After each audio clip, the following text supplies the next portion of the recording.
Have you ever found yourself sitting at a computer for 8 to 10 hours a day, only to find yourself feeling tired, fatigue, having poor posture, or maybe an assortment of health issues like neck pain, back pain, headaches, or maybe even some carpal tunnel? Well, today I'm going to go over 5 major things that you can do to improve your ergonomics to help you feel more energy, feel less fatigue, and then also feel less pain. So if you don't know who I am, I'm Dr. Robert Rosas with Ahava Chiropractic. I make these videos because a lot of patients have questions about these topics. So I hope someone out there in the internet world will benefit from this information as well. So let's jump right into it. So what can you experience with poor ergonomics? Now, the first thing you're going to recognize is that your head can start to shift forward. Now, this is extremely important because they say for every inch your head shifts forward, it can increase the weight of your head by an additional 10 to 12 pounds. Now, what can that cause? It can lead to neck pain, some tension and tightness across the shoulders, eventually start to lead into carpal tunnel down into the arms, into the hands. So an assortment of different things can start to become from this issue. Now, the second thing you'll start to notice is that your shoulders will start to roll in. When your shoulders roll in, those muscles in the chest become very tightened, very shortened, but then also you'll see that your mid-back muscles will start to shut down and become weaker. That leads us to the next thing that you'll see is that you'll start to find yourself in a hunchback posture, or what we call a hyperkyphosis. Now, this is where a lot of patients will come in starting to feel that pain between the shoulder blades, but also you can start to experience other things like pain around the ribs, maybe some pain into the chest.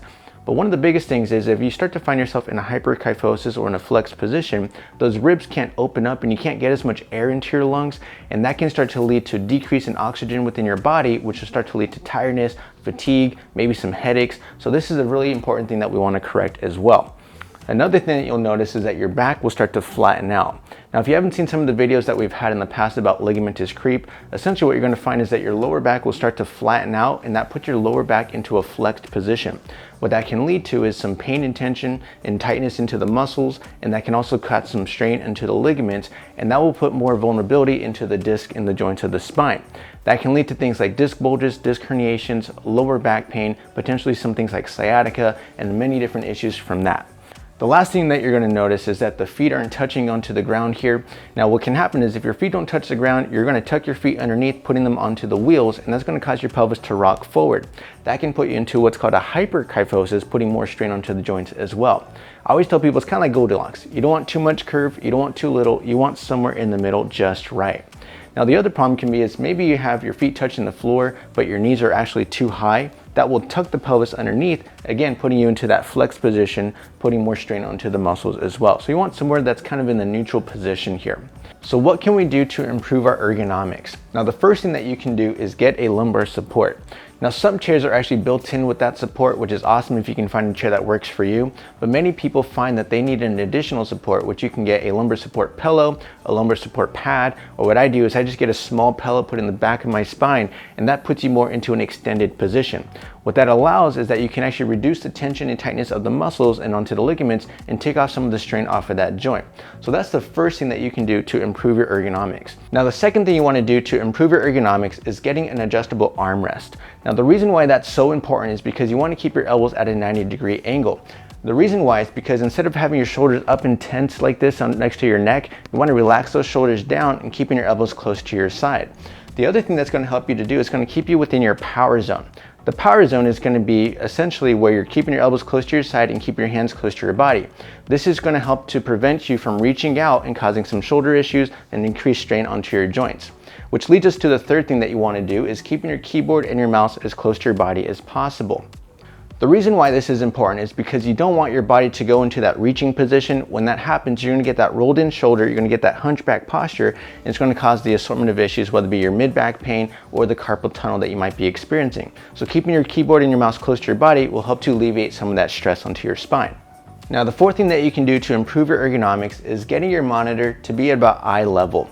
Now, you want the top of your monitor to be at eye level because what that's going to do is going to help to bring your chin in and ears over the shoulder. Think about someone who's using a laptop for a prolonged period of time. What does their posture look like? Oftentimes, you're going to be looking down at their monitor, they're going to start hunching over, the shoulders are rolled in, and we want to prevent that from happening. So bringing up your monitor to about eye level is going to help to reduce some of that stress, keeping more upright and allowing your neck and shoulders to be as relaxed as possible. Now, if your monitor can't get about eye level, what you want to do is get a monitor stand. What that's going to do is help to increase the height of it, so then that way you can get the monitor where you need it to be. If you don't get a monitor stand, you can also just get a box, get some books, stack them up, and put that monitor to where it needs to be. Now the fifth thing that you can do is you want to get your feet flat on the floor, and if they can't be flat on the floor, you want to get like a footstool. What that's going to do, it's going to allow for more proper support and stability and help to prevent your pelvis from rocking forward or back. You want to maintain your knees at a 90-degree angle so that way you can support the rest of your spine.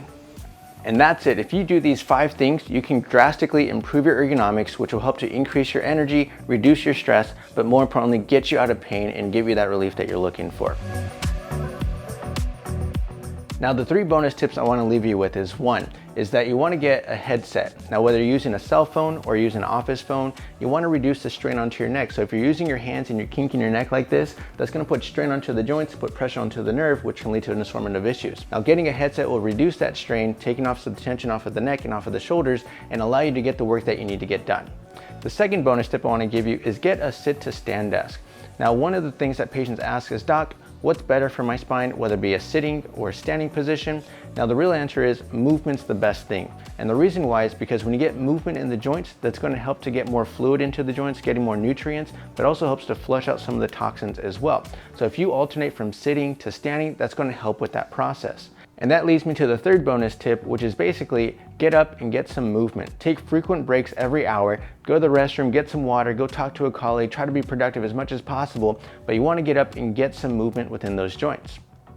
I hope you guys enjoy this video. If you like this video, please click that like button, subscribe to our channel to find videos just like this. But we want to say thank you so much for watching. Have a great day. God bless. Peace.